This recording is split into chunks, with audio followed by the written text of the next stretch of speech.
Our 2023 deadline previews move on yet again with the Nashville Predators today. The Predators are once again a team that is in a weird spot. They don't expect to be buyers, but they might not be sellers either. Anyways, they have a 26-21-6 record for 58 points. They have scored 149 goals and have led in 159, and they are 22nd in the NHL. In terms of cap space, the Nashville Predators only have $1.6 million in cap space, which is very concerning, especially if you want to buy. And honestly, it's not that this Predators team is bad.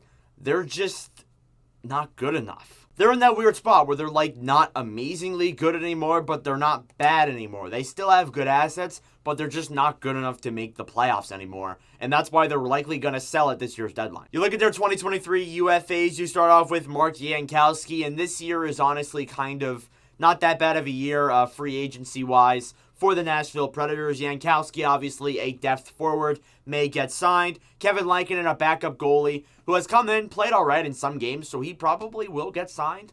It's probably like a 2-year contract, I would imagine. To probably be that backup behind Jose Saros. And then you obviously have Mark Borowiecki as well there as another depth defenseman. Their RFAs are where there are some bigger names. You start off with Cody Glass. Glass, he worked hard to get up into the Predators lineup, but I haven't seen any real improvements from him at all since he's come to Nashville. So we'll see there, but not looking so good. Tanner Jeannot as well. If they can't sign him, it was a report that they would put him on the market. Especially if they do sell, they are going to put Tanner Jeannot on the market and try and get some assets back for him. Because really, he is a grit forward. He's physical, and he puts up some decent offense. And I watched him play against the Philadelphia Flyers one game.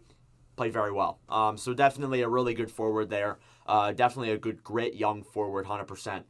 You don't see those too often anymore in the NHL. Dante Fabro there as well could be a player that could get moved too. Fabro came up in rumors probably at the beginning of the season, not really much recently, but he'll definitely pop up again as we edge closer to the deadline. But yeah, Fabro, definitely an interesting player. We'll see if he gets dealt. Then obviously there too, you have Alex Carrier too. Don't expect him to get traded.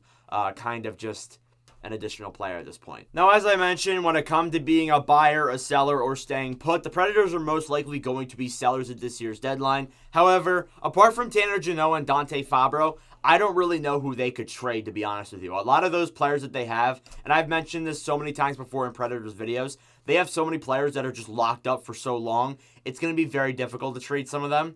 And yeah, this is yet again another year where they really can't do much at the trade deadline due to those big contracts. Poyle has come out himself and said that they will probably be sellers and they don't expect to be buyers, but we'll see there. Maybe if they do gain some more ground, it kind of depends how this week goes. How this coming week from like February 20th to the 26th, that really depends how the Predators play. If they play really good and they pretty much just win out that week, they'll probably try and buy. But apart from that, not looking so good. They have a competitive playoff race. They're facing a lot of teams that are trying to get into the playoffs in the Western Conference. So we'll see. But yeah, the Predators are just one of those teams where it's like, I don't really know. When you look at their draft capital, they have pretty much the same amount of picks as every other team. They have a first, a second, 2/3, 2/4, a fifth, a sixth, and no seventh.